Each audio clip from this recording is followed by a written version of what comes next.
Harry Kane to Manchester United or to Real Madrid. Is Kane's £120 million transfer possible? Before this video starts, if you are looking for something that can enhance the quality of your photos, then you need Zona Photo Studio X. Zona Photo Studio is the most universal photo software there is. Raw processing, layer support, presets, retouching tools, video editing and cataloguing. I'll come back to it later on in the video, but a link will be left in the description below. So Harry Kane has stirred up rumours about him potentially leaving Tottenham in the near future, after his comment saying he was ambitious and wouldn't stay at the club just for the sake of it, which is a comment that suggests that Kane is considering a move elsewhere. However, Kane may want to leave, but ultimately Tottenham have to be willing to sell him for a given fee, and another club has to be willing to pay that fee. This presents a major problem for Kane. See, Harry Kane has a contract with Tottenham until 2024, keeping him at the club until he is 31 if he sees out his contract. Kane is currently 26-27 in July, meaning that he is about to approach the peak of his career in the next few years. However, with him being tied down to a long-term contract, Spurs are under no pressure to sell him, and therefore will probably demand an exorbitant amount if another club wants to prize their star player away, as they did with Gareth Bale. If we look at the market today, we can see why Spurs would value Kane so highly. Griezmann, who was 28 in the summer, was signed by Barcelona for £110 million from Atletico Madrid, whilst Neymar and Mbappe's transfers of £195 million and £166 million respectively have distorted the transfer market's valuation of the top players in the game. Once you factor in previous transfers, you can see that Tottenham will probably value Harry Kane at around £150 million. He is a year younger than Griezmann was when he moved, and Kane doesn't have a set release clause, which allows Tottenham to set their own price. The problem for Kane is who is going to pay £150 million for a striker who is approaching 27. 27 isn't old, but it does mean that if he declines at the same point as most other world-class strikers, which is around 33 or 34 at a stretch, then this means a club signing Kane will only have 6 or 7 seasons of him, and maybe only 3 or 4 of them will be at the same level as he is now. Paying such an enormous fee for a 19-year-old Kylian Mbappe isn't as much of a problem, because firstly you essentially have him for his whole career, and if you do look to sell him at any point, you're going to be able to recoup a massive amount of the fee you paid, or even make a profit. Whilst one can have sympathy for the situation Kane has found himself in, it is one that he could have avoided. In June 2018, Kane signed a 6-year deal with Tottenham, which increased his wages by £80,000 a week to a weekly salary of £200,000. In terms of his career, this was a mistake. Kane had 4 years left on his original deal, which would have expired in the summer of 2022, meaning that if he hadn't signed that new deal, he'd now only have 2 years left on his contract, and this would have forced Tottenham's hand into selling him this summer, or face a substantial decrease in his market value next summer. This is something that both Mbappe and Neymar have engineered at PSG. They haven't extended their original contracts with PSG and now both only have 2 years left on their current deals, giving them the power to potentially force a transfer this summer or definitely next. So even though Kane does seem trapped in the Tottenham prison with Daniel Levy holding the key to his freedom, where could he potentially move if a move could materialise? Well, the only clubs that Kane would potentially want to move to would be Real Madrid, Barcelona, Juventus and Manchester United. I don't think Kane would move to another English club unless it was Manchester United, and only then if they were in a stable position looking to compete for the title.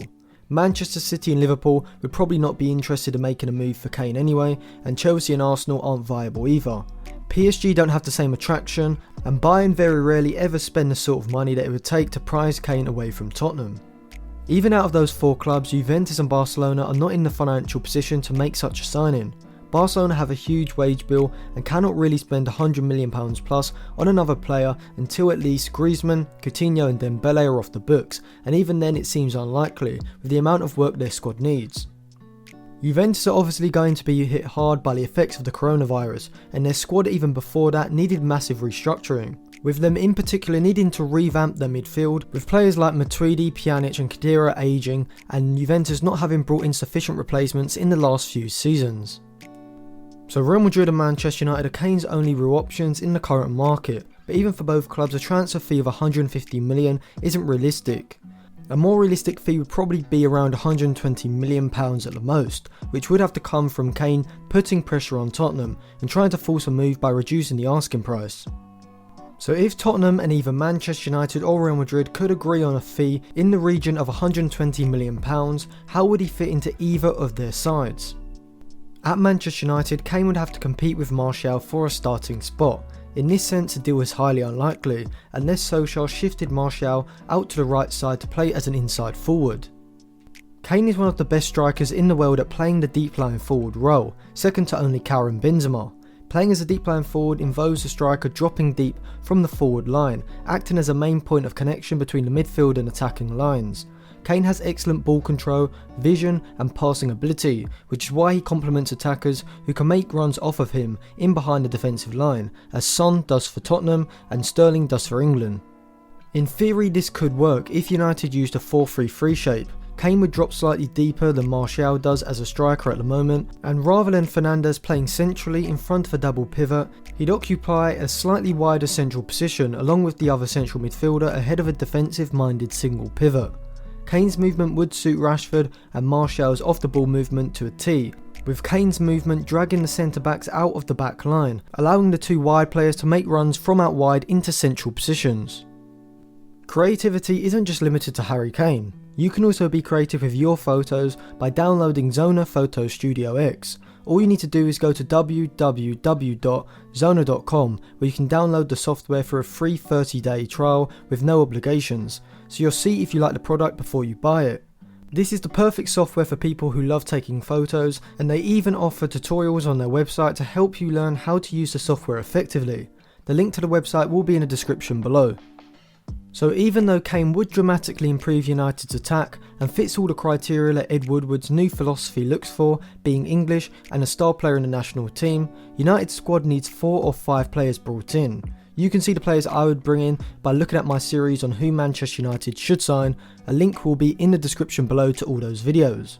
This means that them being able to spend £120 million on a player in a position where they aren't in desperate need isn't such a sensible move, especially with Martial only recently nailing down the centre forward slot in the United team, and with Kane also being older than both Martial and Rashford.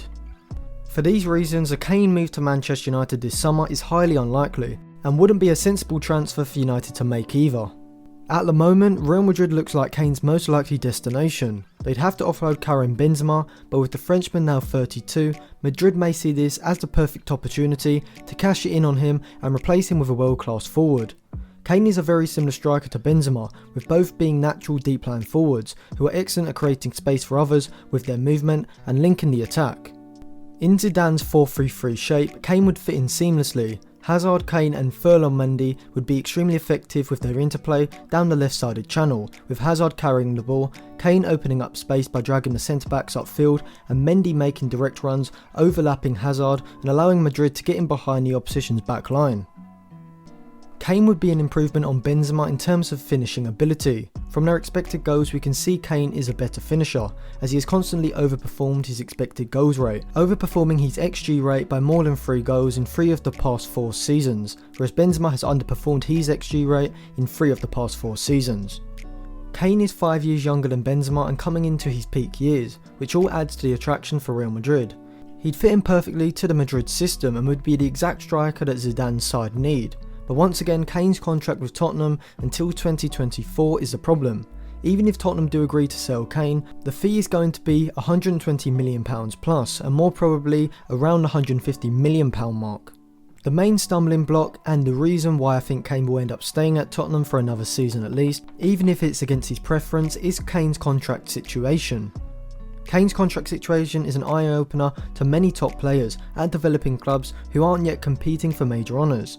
Signing a long-term contract has to be strategic, otherwise you can end up setting yourself up for disappointment when looking for your next move.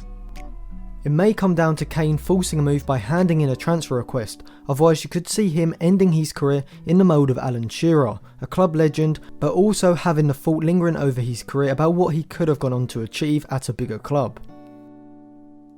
Thank you for watching, subscribe to the channel, and once again remember to check out the sponsor of today's video, Zona Photo Studio X. It combines good organisational tools with fast raw photo handling and adds layer based editing to the mix to create an excellent all round editor that is perfectly positioned to take on both Lightroom and Photoshop. So if you are looking for a way to enhance the quality of your photos, click the link in the description below.